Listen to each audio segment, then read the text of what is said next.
How much credit does Taylor Heinicke deserve for the Falcons' offensive success against the Colts? And is Ryan Nielsen head coaching material? It's a Merry Christmas mailbag. You are Locked On Falcons, your daily Atlanta Falcons podcast. Part of the Locked On Podcast Network, your team every day.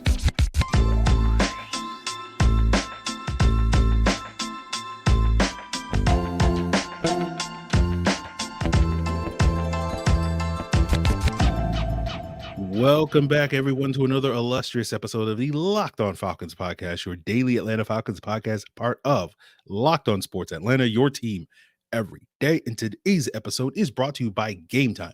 Just download the GameTime app, create an account, and use code LOCKEDONNFL for $20 off your first purchase. Last-minute tickets, lowest price, guaranteed.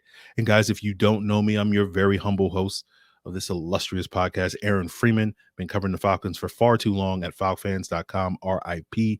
And still going strong on this illustrious podcast. You may also know me as Sirius Black, as Mr. Drew.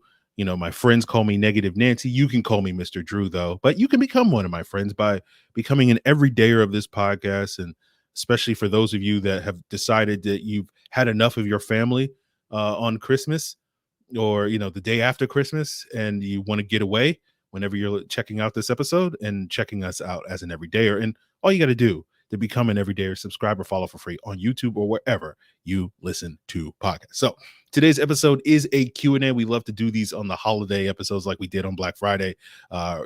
Recorded that on Thanksgiving, recording this one on Christmas morning. And so we'll get to some questions about like Ryan Nielsen's readiness to be a head coach. Will I get reinvested in the Falcons if they make an improbable playoff run? Why has Dee Alford disappeared from the defense? What are some of the things that Zack Harrison has done to improve? But as I was sort of scouring through the comments yesterday to get so many cues for the A's on today's episode, I saw a lot of people upset that, I had the audacity to not give Taylor Heinicke more credit from this Colts game than I did. And I rewatched the game this morning, right? As you guys were, cleaning up gift wrap, I'm watching the Falcons Colts game. And like, I'll sit here and say, like, I think Heinicke made like 3 throws in this game. We'll see if, that number goes up or down once I rewatch the all 22. But like, I don't see Heinicke as a major catalyst for the Falcons' success, right? I look at their successful running game, right? They had a 57% success rate on running back runs in this game. And 73% success rate on first downs. And those of you that aren't familiar with success rate, how dare you? You're not an everydayer of this podcast, because we've been talking about it on this podcast for like 5 years. But, success rate, that's basically like 73% is basically as good as it's going to ever get in the NFL, right? That's darn near perfect. It's not perfect because it's not 100%, but it's darn near perfect by NFL standards. So that allowed the Falcons to stay ahead of the chain, stay on schedule, got them into a lot of third and manageables, a lot of third and threes, a lot of third and fours. We've talked in the past this year about games where the Falcons gotten a lot of third and longs, and that's not really the way that they want to play. And even when the Falcons converted like the third and longs in this game against the Colts, like on the 3rd and 14 to Jonnu Smith on a screen pass, like a lot of that was just Jonnu making guys miss after the catch, right? That was like 18 yards of yak on that particular play, right? You had a similar play for Bijan on a swing pass early in the third quarter. It was like a 14-yard swing pass, and it was like Bijan getting like 20 plus yards of yak, right? And so a lot of the Falcons' success in this game, to me, was guys being dudes, to borrow a phrase from Joe Marino and Kyle Krabs, right? The thing that we talked about, like our dudes, our guys that can win after the catch, our guys that can win in traffic, doing exactly that, right? Now, you can maybe make the argument, good luck, that there was some sort of intangible quality that Taylor Heinicke brought to the table this past week that Desmond Ridder just wouldn't bring. I think that's pretty silly, again, but part of that is just because a big part of what we do here on Locked On Falcons is we talk about the tangible things, not necessarily the intangible things, right? We want to shine a light on the tangible things rather than these sort of nebulous, like, oh, it's just, he's a better influence on the locker room. And it's like, okay, like based off of what? Because the Falcons won one game? Okay, sure. But we'll see what the film says. I don't think the offense, based off of this one performance, is better hands with Taylor Heinicke. But I think a lot of it is like box score scouting, where people just kind of look at, hey, well, we scored 28 points against the Vikings and 29 points against the Colts. And those are the 2 highest offensive outpoints of the season for the Falcons. And Taylor Heinicke was the starter in both of those games, so that clearly has to do with Taylor Heinicke. And I don't really agree with that, but to me, the thing that stands out about this season that doesn't get enough attention, because again, most of it is about the quarterback. Either the people want to give quarterback too much credit or too much blame. And again, I understand it, but like the thing that's interesting to me is like you look at the Falcons record this year, they are 6-4 in football games where you look at the combined success rate of their running backs, it's over 40%, right? So, that's to me a testament that when this team can run the ball effectively, like they tend to do well, right? And like 3 out of those 4 losses were games where the Falcons did hit 40% or higher, but failed to get past like 25 carries in the game. So they weren't really as committed to the running as they would like to be in 3 out of those 4 losses where they were able to hit that 40% success rate. So as I said, I get why the quarterback gets all the attention. The quarterback, deserves the majority of the attention because of the quarterback, right? But to me, a big factor in why the Falcons have fallen short of their expectations is because they've taken a big step back in terms of their ground game. And that's going to be something else that they're going to have to figure out this offseason, regardless of who the quarterback is, especially if they don't get the quote unquote savior that I think so many of you guys are, hoping is going to come walking through that door. And yeah, sue me if I don't think Taylor Heinicke is that guy. So we'll continue today's episode, getting into some more of your questions, starting with, whether or not Ryan Nielsen's ready to take over as the head coach of the Atlanta Falcons over Arthur Smith after the season. And so we'll break that hypothetical down on today's episode.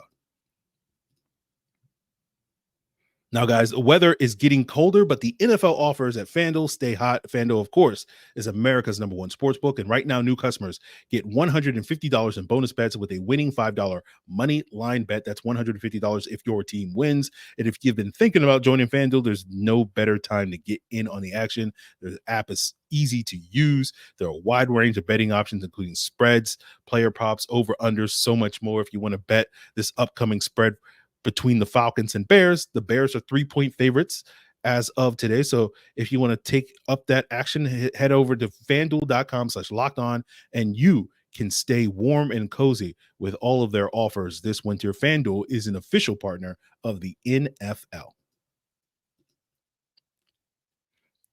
So continuing today's episode, I do want to plug the Locked On Sports Today 24/7 streaming channel, the first of its kind offered by the Locked On Podcast Network, your team every day, the innovators and icons covering, Locked On Sports Today is covering all the sports stories across the league, across the nation, across the world.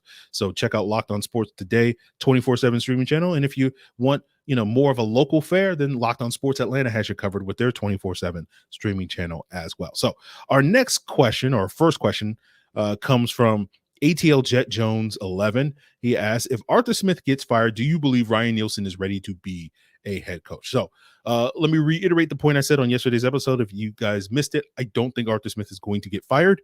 I was skeptical of that going into the game. I'm even more skeptical of that coming out of the game, to the point that I'm willing to go on the record and say there's over a 90% chance that Arthur Smith keeps his job. But now I sit here and I say that. And anytime I've said stuff like that, the Falcons zigged when I thought they were going to zag. So, maybe Arthur Blank is looking at that crowd, the relatively small crowd, and being like, oh, this is a problem. We'll see. Again, it's ultimately at the end of the day, it's Arthur Blank's decision, and we'll cross that bridge when we get to that. But to answer your question, there's nothing about Ryan Nielsen that particularly jumps out to me that makes him a compelling head coaching candidate. Now, I'm going to explain in a second why you should take that opinion with a grain of salt. But basically, my main issue with Ryan Nielsen is I'm not a huge fan of the coaches that are like, it's about what we do and not what about the other team does. I'm like, it's a little bit about what that other team does. And, Ryan Nielsen does make adjustments, in terms of his play calling,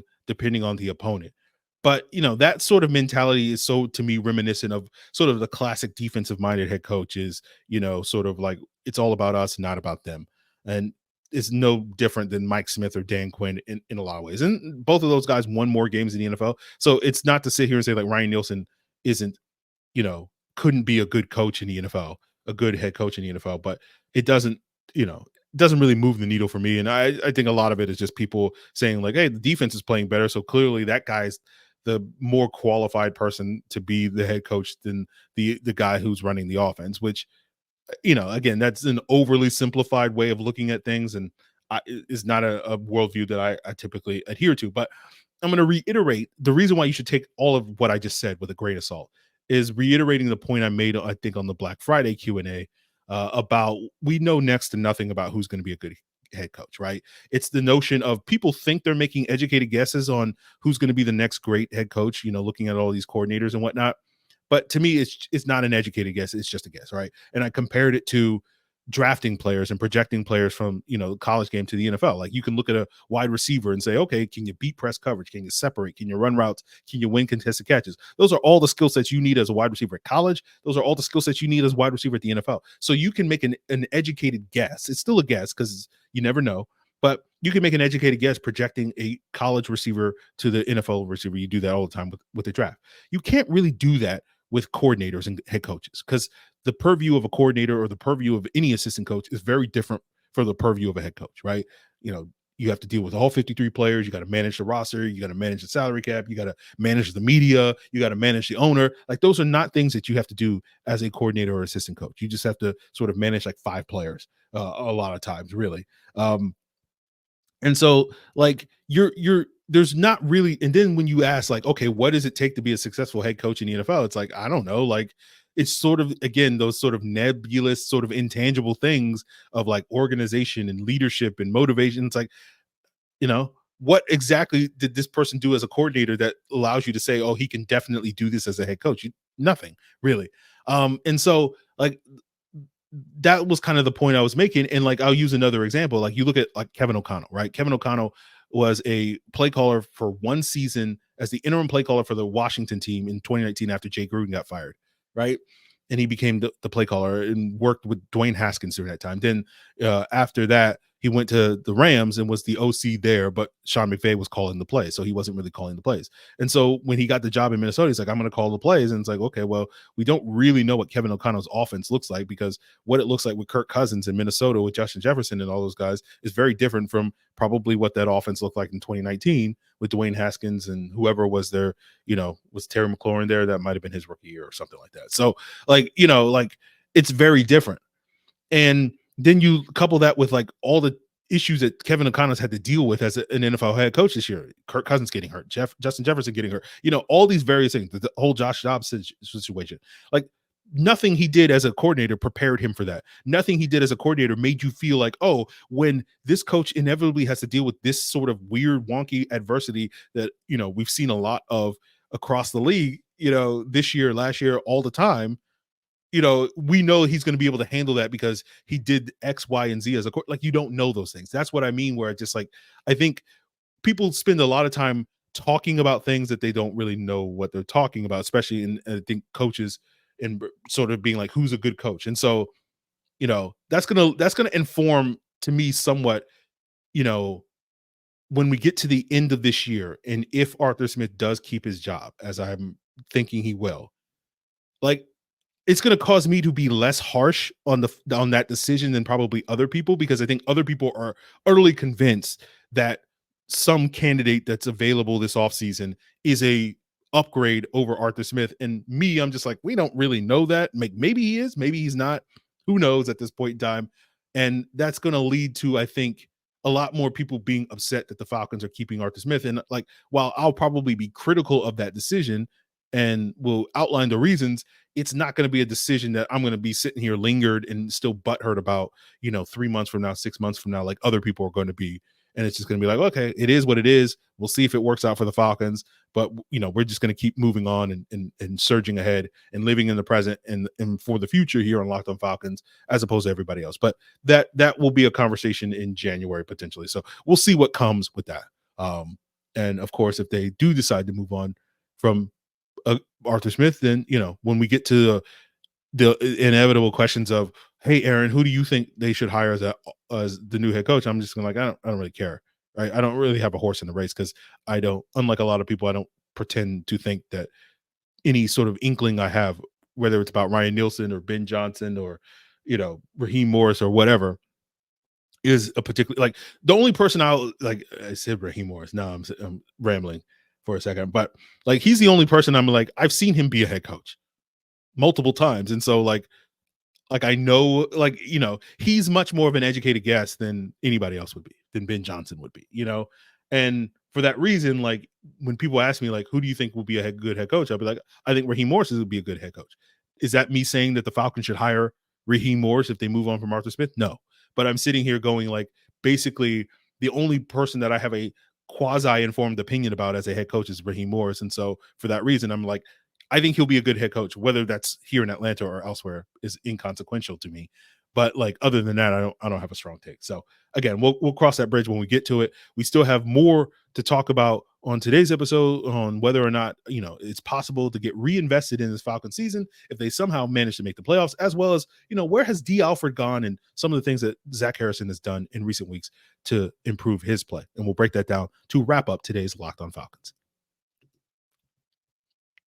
But first, I want to tell you guys about GameTime, the fast and easy way to buy all the tickets to the comedy, music, sports, and theater near you. They have killer last-minute deals, all-in prices, views from your seat, and their best price guaranteed. It's taking the guesswork out of buying tickets. Their last-minute deals mean you can buy tickets in seconds right up to the start of your event.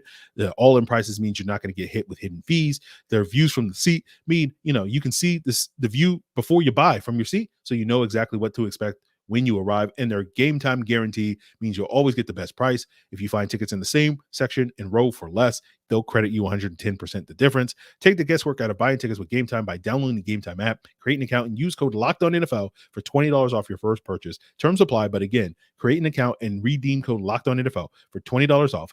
Download Game Time today. Last minute tickets, lowest price guaranteed.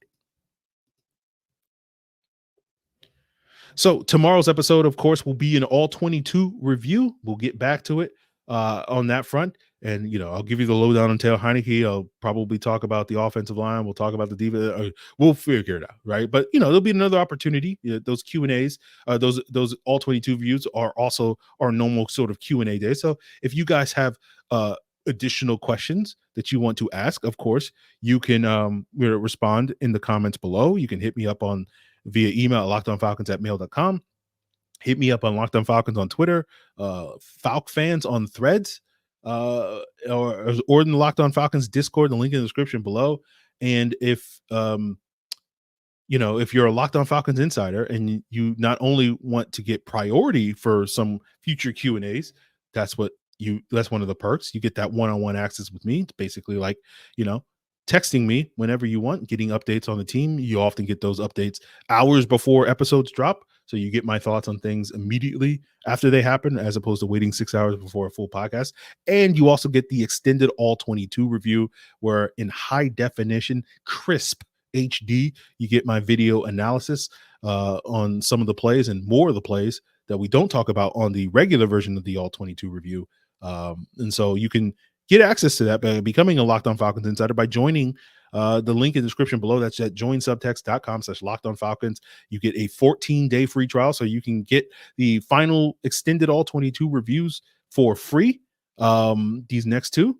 And then if you continue to like it, we'll see what the off-season content is going to be.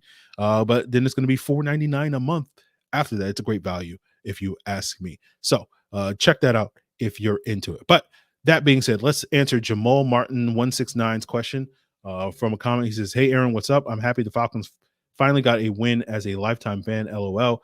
But if the Falcons somehow magically made it back to the playoffs, in a two-part question here, how would it affect our draft position, hypothetically speaking?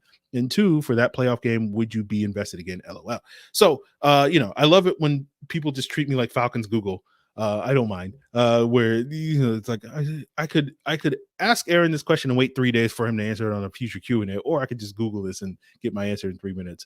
I'm gonna ask Aaron and wait 3 days. No, but you don't have to wait that long, Jamal, because you asked this yesterday. But if the Falcons somehow make the playoffs, they'd be picking somewhere after pick 19 or later, right? That's how the draft order works. Like the playoff teams pick 19 to 32, and depending on when you get exited from the playoffs will determine where you pick in that range. So 19 through 24, the 6 teams that lose in the opening round, 25 through 28, the 4 teams after that, then the championship game, then the Super Bowl, obviously, right? And then your record does determine within that. So if a 9-win team and an 11-win team both lose in the first round of the playoffs, the 9-win team will be picking ahead of the 11-win team, and then strength of schedule also is a factor that breaks ties between that and all that stuff. So the draft order makes roughly sense. Now, in a world where the Falcons pulled off, I believe I saw the 12% chance that they make the playoffs at this point in time. Sure, I would be reinvested at that point in time, but since I'm not counting on that 12% chance happening, it's not worth my time. We'll see in the meantime, right? And so, if the Falcons beat the Bears and the Bucks lose this weekend and whatever, then there's a real possibility that they could win and get in the Saints game. And if that were to happen, probably next week we'll actually start talking about the playoff possibilities. But until that happens, like, we're not going to get there. Like, I'm not going to get my hopes up. Right? I've been hurt too much by this Falcon team. But our next question comes from Linux McAfee 7569. He asks, "Hey Aaron, question for the Q&A. Couple things. What happened to Dee Alford? I thought he had been playing well this year, but he doesn't play at all on defense anymore.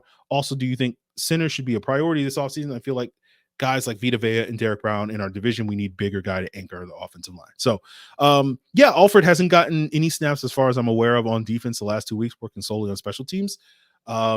And it's been Mike Hughes that's been working exclusively or primarily as the Falcons nickel and slot corner. And my best guess is it's kind of a switch. Like, I don't think the Falcons are punishing Alford for getting beat by Chris Godwin at the end of that Bucks game that set up the eventual game-winning touchdown.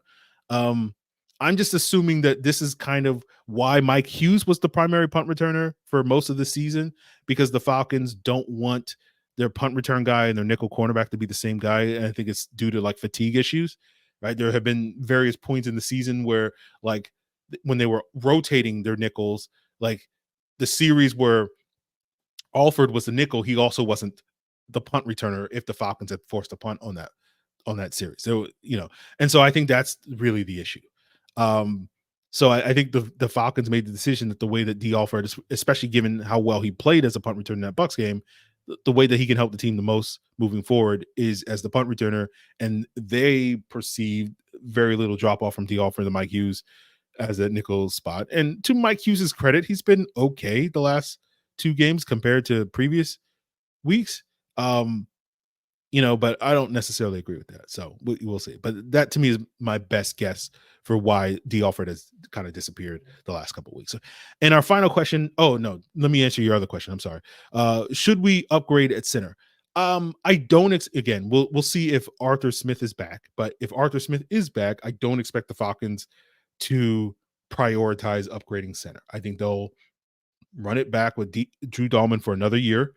I think adding a bulkier center as a backup, as a sort of insurance policy, because again, while I think Ryan Nielsen has done a solid job, relatively speaking, compared to the other backups that have played this year, I don't love Ryan Nielsen because to me, he's basically like a poor man's Drew Dahlman to me in a lot of ways.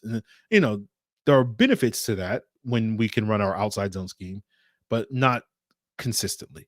So I don't see that being a priority for the Falcons. I think in a world where they get a new coach, there's a good possibility that the Falcons completely scrap the outside zone running scheme. And so therefore they would have to change their offensive line and overhaul that unit in there. And then that would be the scenario where Drew Dahlman is pushed out the door. But I agree with you, right? When I evaluate centers now, I evaluate guys that I think I'm looking for guys that are not only good outside zone blockers, right? That have that ability to sort of be that heat-seeking missile on the second level, that can spring, running backs for big gains. There's been far and few between this year. But also, are they going to be able to hold up better against these big, powerful nose tackles, like Vita Vea, like Derek Brown? Grover Stewart got the better of Drew Dahlman a couple of times in this game and figured that was going to be a challenge. Those types of players give Drew Dahlman problems. And so finding a center that not only is athletic enough to do the second level stuff and the reach blocks and all that stuff, and also can hold up against that sort of power on an island is relatively rare. That's, usually those guys play guard if you can hold up in that regard. But, that was one of the reasons why last year I was like, Chris Lindstrom was probably your best candidate because he's probably the one guy that could check that box. But I know that was a very unpopular opinion because people were like, you know, why ruin, if it ain't broke, don't fix it. Even though, the offensive line is kind of broke this year based off of how they performed for most of the season. And so, it is what it is. But I hope that answers your question. So I don't think it's going to be a priority, but it's certainly something that, I keep an eye on, in the draft process. And that may be something that we are exploring a year from now, if and when certain people are no longer, running things here in Atlanta in terms of the style of offense they want to play. So our last question comes from AJE. He emailed this one. He says, "Merry Christmas, Aaron." Thank you, AJ. "It's nice to see Zack Harrison making an impact against the Colts. Has he made strides in certain areas?" Now, we've talked about Zack Harrison a couple of times in recent weeks. Of his play has kind of picked up since, I can't remember, it was the Vikings game and the Cardinals game that sort of first stood out to me, where I was like, hey, Zack Harrison is doing things and not just a guy out there on the field. And we talked about that specifically at the end of Friday's episode with Jarvis Davis. And then, of course, Zack Harrison had 2 sacks on Sunday against the Colts. So I haven't watched the film, but rewatching the game, and going back and looking at some of the other, hurries and pressures that Zack Harrison has gotten in recent weeks, like it seems like he's coming into his own as a pass rusher because, he's won a couple of times with his swipe move. That was kind of his favorite move at Ohio State. And the knock on I had on Zack Harrison is like, you're so big, long, and strong that you can just bull rush everybody, and that should be your go-to move. And that's kind of what he's been doing, especially against the Colts. It seemed like he was just kind of bullying Blake Freeland in a lot of ways and using his length to win that sort of matchup. And so I think that's been a big part of why he's improved as a pass rusher. I think the run stuff, he's also made more impactful plays against the run, especially last week against Carolina. I think a lot of that is owed to improved snap timing. Like, sorry, Zack Harrison really struggled coming off the ball early in the season because he was just like, he was, I don't know, he was daydreaming or whatever. When I was a kid, when I used to play soccer, we used to, when the ball was on a different side of the field than where we were, we would just like sit in the grass and pick flowers just when I was like 5 or 6. And so I always think in my brain, my parents used to always make fun of me, like, why are you guys always picking flowers? And it's like, what else are we going to do? We're kids, right? On a grass field, not playing soccer. But like, I bring that up just because like, it felt like there were times where Zack Harrison, because he was not locked in on the snap and getting off the ball as quickly as he could, he was just out there kind of picking flowers. That's the analogy I use in my head. It doesn't make any sense to anybody but me. But I think he's done a better job getting leverage at the point of attack, and he's also been able to shed those blocks to allow him to make plays against the run. And so that's a big reason. So you're starting to see Zack Harrison kind of come into doing the things that we thought he was capable of doing. That's basically what has happened, I think, in recent weeks, which is like he's finally kind of mentally figured it out, right? With the, coming off the ball when the ball is being snapped, which, shouldn't be that hard of a thing to do, but like he was not doing it for like the first month of the season. And so like once you're locked in and you kind of, you're playing with confidence and awareness and all that stuff. So I think that's really what Zack Harrison has done in recent weeks that has led to him making strides, and you're seeing more flashes of him getting pressure, making plays against the run, all that stuff and more. So we'll see that continue into next season with Zack Harrison, hopefully as a bigger part of the rotation and a reliable sort of guy that you can trust to go out there, and the plays that he's been making, 1 or 2 a game basically is where we're at. Like early in the first like 7-8 weeks of the season was like 0 a game, 0.2 per game or whatever the math works out to be. And then now it's like, okay, 1 or 2 a game. And then occasionally you had some games like last week where it's like 3 or 4 times where he makes a play. And he also, again, he's gotten pretty close to blocking a punt each of the last 2 weeks. So I feel like we might get one before the end of the season. So that's the hope we can get from Zack Harrison. But we'll see. So that's it, guys, on our Q&A. Appreciate all the people that submitted questions. We'll have other opportunities to answer those on tomorrow's All 22 review. Make sure you check out the extended All 22 review by joining the Locked On Falcons Insiders at joinsubtext.com/LockedOnFalcons, the link in the description below. If you want to find other ways to submit questions, hit the link in the description to the Discord. Hit me up on email at lockedonfalcons@mail.com, or you can leave a comment here on the Locked On Falcons YouTube channel. It's all part of Locked On Podcast Network, your team every day. Merry Christmas.